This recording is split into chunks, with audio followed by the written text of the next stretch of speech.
des Actes des Apôtres. Paul avait été arrêté à Jérusalem.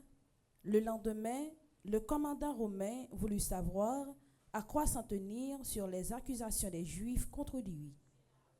Il lui fit donc enlever ses chaînes, puis il convoqua les chefs des prêtres et tout le grand conseil, et fit descendre Paul pour l'amener devant eux.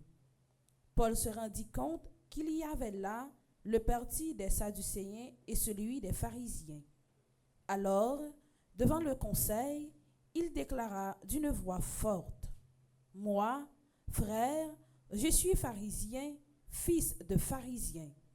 C'est à cause de notre espérance en la résurrection des morts que je passe en jugement. » À peine eut-il dit cela qu'une dispute éclata entre pharisiens et sadducéens, et l'assemblée se divisa. En effet, les sadducéens prétendent qu'il n'y a ni résurrection, ni ange, ni esprit, tandis que les pharisiens y croient. Cela fit un grand vacarme. Quelques scribes du parti pharisien intervinrent pour protester vigoureusement. « Nous ne tenons rien du mal chez cet homme. Un esprit ou un ange lui a peut-être parlé. » La dispute devint très violente, et le commandement craignit que Paul ne fasse échapper.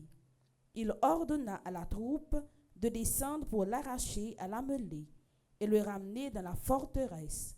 La nuit suivante, le Seigneur vint auprès de Paul et lui dit: « Courage, le témoignage que tu m'as rendu à Jérusalem, il faut que tu le rendes aussi à Rome. »